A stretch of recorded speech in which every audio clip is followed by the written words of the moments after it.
Hello and welcome.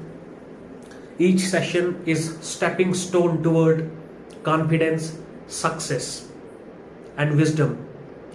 Let us make today's learning purposeful, engaging, and memorable. There we go. Last time we have dealt up with one question number third of the exercise, first exercise of statistics. Let us move on with question number second. Actually, first, कल हमने जो question number third इस exercise का उठाया, उसका reason ये था कि पहले हम ये जानते हैं कि थोड़ा सिंपल क्वेश्चन जो हमने कंसेप्ट को जानने की कोशिश की उसके हिसाब से सिंपल क्वेश्चन को उठाया जाए। तो क्वेश्चन नंबर थर्ड था, उसके बाद सेकंड है, उसके बाद फर्स्ट है। तो चलिए, आपको अंडरस्टैंडिंग है कल की फर्स्ट यानी थर्ड क्वेश्चन की। आज हम फर्स्ट क्वेश्चन करने जा रहे हैं और सेकंड क्वेश्चन आपको खुद प्रैक्टिस करना होगा। और कल के क्वेश्चन में हमने उसको फिनिश कर लिया था, बस एक दो वर्ड लिखने हैं, आप उस क्वेश्चन में लिख दीजिए वहां पर। तो वहां पर आप क्वेश्चन नंबर फर्स्ट में लिखेंगे इन दिस बार ग्राफ। हम बार ग्राफ में ये बताने की कोशिश कर रहे हैं कि एक्स एक्सिस में हमने put parties on X axis and second क्या था, seats won by parties, seats on y axis। ये इतना आपने एडिशन करना है वहां पर। तो इसके बाद हम अगला जो हमारा आज का क्वेश्चन है उसके साथ प्रोसीड करने जा रहे हैं। So here we go. और आज का क्वेश्चन हमें क्या कहता है, मैं बुक से पढ़ने जा रहा हूं। आप देखिए क्वेश्चन नंबर फर्स्ट। इस survey conducted by an organisation, बोलता है एक ऑर्गेनाइजेशन, एक कंपनी ने सर्वे किया, मुआयना किया किसी चीज का, किस बारे में, for the cause of illness and death. बोलता है कि ये पता लगाने के लिए कि क्या वजह है डेथ होती है जो वुमेन्स में, वो किस बीमारी से होती है, death and illness among the women between the ages 15 to 44 years. Womens में जो डेथ होती है 15 से 44 तक की जो एज ग्रुप है, उसमें वुमेन्स में जो डेथ होती है, तो किन बीमारियों की वजह से उनकी डेथ होती है, ये सर्वे कंडक्टेड किया गया। थोड़ा आप इमेजिन कीजिए इसको, वर्ल्ड वाइड। और बोलता है दुनिया भर में ये सर्वे किया गया। फाउंड फॉलोइंग फिगर्स, बोलता है, और उनके पास जो डाटा उन्होंने इकट्ठा करके लाए, वो डाटा उन्होंने हमें दिया है और डाटा को प्रेजेंट करके हमें दिया गया है। अब ये जो हमारे पास है, ये प्रेजेंटेशन ऑफ डाटा ही है। अब इसको हमने ग्राफिकल फॉर्म में रिप्रेजेंट करना है। और ग्राफिकल फॉर्म में हम फर्स्ट कर रहे थे बार ग्राफ, तो उससे हम बात करेंगे। तो चलते हैं, जरा क्वेश्चन को अंडरस्टैंड करते हैं। यहां पर दिया है काजिस, यानी बीमारियां, वो बीमारियां हैं जिनकी वजह से डेथ होती है। सबसे पहली बीमारी रिप्रोडक्टिव हेल्थ कंडीशंस, यानी रिप्रोडक्टिव, री means again, produce means birth. जब नए न्यू चाइल्ड का बर्थ होता है तो उस वक्त जो वुमेन्स में जो डेथ होती है, या वुमेन्स में प्रेगनेंसी के दौरान इन्फेक्शन की वजह से जो डेथ होती है, तो वो कितना आता है 31.8 यहाँ पर है परसेंट। मतलब आप ये मान के चलिए, अगर हमने 100 वुमेन्स का डेटा इकट्ठा किया तो 100 में से 31 रफली 31 जो वुमेन्स हैं, उनकी जो डेथ होती है किस वजह से होती है, इस बीमारी से। और 100 में से 25 वुमेन की डेथ इस बीमारी से होती है। 100 में से 12 जो वुमेन है उनकी डेथ इंजरीज की वजह से होती है। 100 में से 4.3 इस बीमारी से होते हैं। 4.1 इस बीमारी से डेथ होती है। 22 इस बीमारी से यानी अदर काज की वजह से डेथ होती है। अब हम इनके थोड़ा थोड़ा और बात कर लेंगे। ये हमने बात की न्यूरो साइकेट्रिक कंडीशंस। न्यूरो मतलब न्यूरो हमारे पास होता है नर्व्स, जो नसें, जो पूरी बॉडी में जो नेटवर्क है नसों का, उनमें जब उसको कोई तकलीफ होती है, इनवॉलेंट्री मूवमेंट, मतलब अपना उसमें उसको काबू नहीं रहता है अपने शरीर के पोस्चर्स में। और साइकी मतलब दिमाग, साइकी दिमाग और न्यूरो नर्व्स, दोनों दो बीमारियां मिलकर, तो जब ये दो बीमारियां होती है तो इससे भी कहीं वुमेन्स की डेथ होती है। तो 100 में से 25 वुमेन की डेथ होती है। क्वेश्चन को आप अंडरस्टैंड कीजिए, इसलिए आज उठाया गया है। इंजरीज, तो वुमेन्स में जो इंजरीज हो जाती है, रोड एक्सीडेंट या बाकी किसी तरह से जो जख्मी हो जाती है वुमेन, तो 100 में से कितने नंबर आएगा, 12.4%। ये परसेंट है, तो जैसे ही कोई एक्चुअल नंबर देगा कि 5000 वुमेन, 6000 वुमेन, फिर एग्जैक्ट नंबर निकल के आएगा कि 150 वुमेन की डेथ जो है इससे हुई। ये सिर्फ परसेंटेज है। 100 के स्केल पे बात करें, अगर हम यही बोल रहे हैं अगर 100 वुमेन्स होती तो इस बीमारी से इतने की डेथ होती। कार्डियोवैस्कुलर डिजीज, कार्डियोवैस्कुलर यानी हार्ट से रिलेटेड डिजीज होगी, बीपी, सो ऑन, स्ट्रोक्स। तो ये जो बीमारियां होती है 4.3%, स्ट्रोक काज बिहाइंड 4.3% जो डेथ होगी वो इस बीमारी से होगी।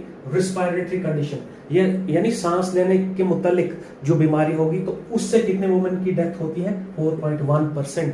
यानी थ्रोट हो, नोज हो, लंग्स हो, इसमें कहीं पर इन्फेक्शन हो तो उसकी वजह से कितनी वुमेन्स मरती है। नमोनिया हो, कफ हो, यानी ये बीमारी, इससे कितने वुमेन्स की डेथ होती है 4.1 है साहब। एक्चुअल नंबर तो कुछ और होगा। अदर काजेस, और भी वजूहात से वुमेन की डेथ होती है। तो ये, तो अब हमने क्या बनाना है, बार ग्राफ। सबसे पहले हम इसमें ग्राफ बनाएंगे और यहां पर हम जगह लेते हैं एक्स एक्सिस और वाई एक्सिस को हम ड्रा करेंगे something like this, X dash, Y dash, that's it. अब हमने ये डिसाइड करना है, हमने तो ग्राफ प्लॉट कर दिया, अब हमने ये डिसाइड करना है कि एक्स एक्सिस में इसको लिखे या एक्स एक्सिस में इसको लिखे, वो तय करना है। तो कैसे तय होता है, डिपेंडेंट और इंडिपेंडेंट। अब हम ये देंगे कि इसकी वजह से ये होता है कि इसकी वजह से ये होता है, यानी इंडिपेंडेंट कौन सा है, यानी पहले बीमारी लगती है किसी वुमन को, फिर उस बीमारी से उसकी मौत होती है, यानी ये बाद में आता है। यानी ये जो नंबर है इस पे डिपेंड होता है, पहले बीमारी लगती है, पहले बीमारियां लगती हैं, फिर डेथ होती है। यानी ये आपके पास independent variable that should be inserted in the X axis. Let us insert this one. ये क्या है, काजेस, तो यहां पर लेंगे काजेस, ये एक्स एक्सिस में एडजस्ट किया हमने। वाई एक्सिस में क्या लेंगे, फीमेल फर्टिलिटी रेट, फीमेल की फर्टिलिटी मतलब डेथ का जो परसेंटेज है वो ये है, तो यहां पे लेने जा रहे हैं फीमेल फर्टिलिटी रेट। सो ये यहां पर हमने यूज किया। अब हमने क्या करना है, एक्चुअल बार को हमने ड्रा करना है। बार ग्राफ 1 डायमेंशनल होती है, थोड़ी देर में आएंगे। तो फर्स्ट वैल्यू, यानी हम यहां से वाई एक्सिस में वैल्यूज पुट करने वाले। सबसे बड़ी वैल्यू यानी फ्रीक्वेंसी क्या है 22, 12, ये वाली, ये सबसे बड़ी वैल्यू है। और सबसे छोटी वैल्यू कौन सी है 4.1, यानी रेंज ऑफ फ्रीक्वेंसी 4.1 से 31.8, यानी इसमें हम अपने हिसाब से वैल्यू रखेंगे। 2, 4, 6 रखेंगे तो ज्यादा नंबर आएंगे यहाँ पर, तो 5 का गैप लेते हैं यहाँ पर। 5, 10, 15, 20, 25, 30, 35 से काम हो जाएगा यहाँ पर। 5, 10, 15, 20, 25, 30, 35, सो ऑन। अब हमने क्या करना है, यहाँ पर इस एक्स एक्सिस में, यानी हमने बार ड्रा करने। यहां से हम क्या करते, थोड़ी सी जगह छोड़ते, तो यहां हमने जगह छोड़ी। तो अब क्या करेंगे, यानी सभी जो बार से हमें इक्वल स्पेसिंग होनी चाहिए। यहां पर आते हैं और फर्स्ट बीमारी क्या है, रेस्पिरेटरी हेल्थ कंडीशन। इसका नंबर यानी कितना है 31.8, इसकी फ्रीक्वेंसी क्या है 31.8। तो हम क्या करेंगे, यानी एक जो रेक्टेंगल लेंगे, जैसे मैं कल दिखा रहा आपको रेक्टेंगल, उसकी लेंथ कितनी लेंगे हम 31.8। जैसे ही उसकी लेंथ लेंगे तो इसको यहां पे रखेंगे, यानी हम इसमें सिर्फ लेंथ लेते हैं, ब्रेड्थ का हम ऐसे ही रफली ले लेते हैं, यानी किसी बार का ज्यादा वेट किसी का कम लेंगे तब भी चलेगा। हम सिर्फ इसमें कंसर्न्ड किससे है, सिर्फ लेंथ से। तो चलिए 31.8, तो 31.8 यहां से ऊपर चलना शुरू करेंगे। ये 31.8 यहाँ 30 और 31.8 समवेयर है। तो अब इसको क्या करेंगे, यहां से बार ड्रा करेंगे, थोड़ा छोटा सा ड्रा करेंगे। We are running out of space. तो ये हमारे पास फर्स्ट बार आगे, जितनी जगह यहाँ छोड़ी इतनी ही जगह यहाँ से फिर से स्केल से अच्छे ड्रा करेंगे ग्राफ पेपर पर। सेकंड हमारे पास क्या है, न्यूरोसाइकेट्रिक कंडीशन, तो वो कितना है 25.4। तो यहाँ से वापस चलना और यहाँ से नंबर देखते जाना, यहाँ से चलते जाएंगे तो कितना आ गया 25.4, ये 25, तो ये 25.4, तो यहाँ कहीं होगा इसके साथ में। तो यहाँ पर हम ड्रा करने की कोशिश करेंगे और यहाँ से एक बार फिर से ड्रा करना शुरू करेंगे।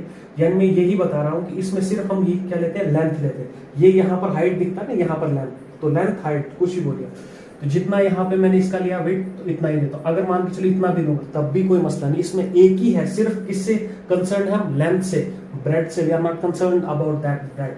तो इसको हम यहाँ से ड्रा कर लेंगे बार और ये सेकंड डिजीज कवर होगी। थर्ड हमारे पास इंजरीज, इसकी फ्रीक्वेंसी क्या है 12.4, यानी इतनी सी जगह फिर से छोड़ेंगे 12 पॉइंट, तो यहाँ पर 12.4, तो यहाँ 12.4 समवेयर हियर यहाँ पर आ जाएगा।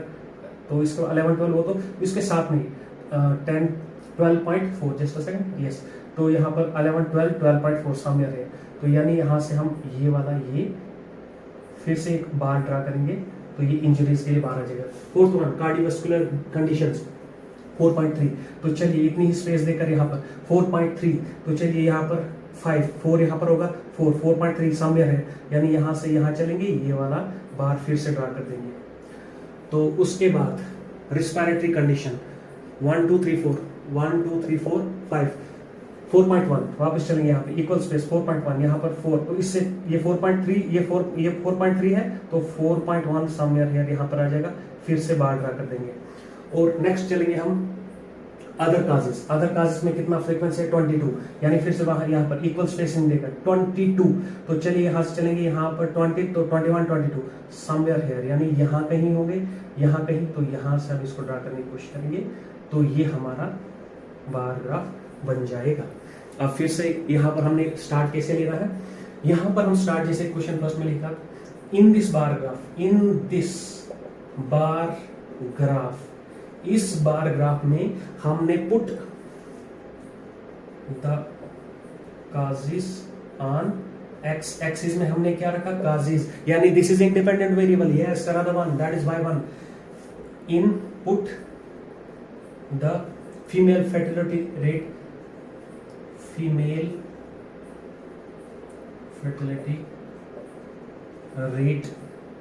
On y axis. यहां तक हो गया। अब एक और स्टेप हमने क्या करना है, जो फर्स्ट बार है, सेकंड बार है, थर्ड बार, फर्स्ट बार जो हमारे पास इसको क्या लिखना है रिप्रोडक्टिव हेल्थ कंडीशन, एक दो का लिखता हूं मैं, आप लिख लेना, मेरे पास स्पेस दिखाने के लिए आपको नहीं है, मैं लिख रहा हूं, फिर भी आपके पास ये ना, तो मैं इस साइड से ऐसे करके लिख रहा हूं मेरे पास, क्योंकि बड़े बड़े नाम है तो इसको डायगनली लिखना पड़ेगा। फर्स्ट है reproductive health condition,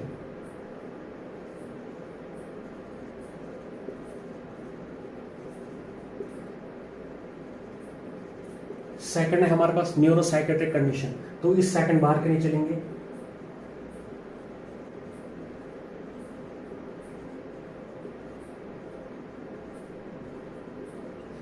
third injuries, so on, आप सभी को ऐसे करके लिख लेंगे। तो इसके साथ ही हमारा ये जो फर्स्ट क्वेश्चन है ये कंप्लीट होता है। बार ग्राफ के ऊपर 3 क्वेश्चन है, फर्स्ट सेकंड थर्ड और फर्स्ट हमने कंप्लीट किया, सेकंड आपको प्रैक्टिस करना है खुद। और बार ग्राफ जो है 1 डायमेंशनल है, क्योंकि जब हम बार बनाते हैं तो उसका सिर्फ और सिर्फ लेंथ लेते हैं, we are not concerned about the breadth of this rectangle, so ultimately we can say that this bar graph is in 1 dimension. Thank you so much, class disperse.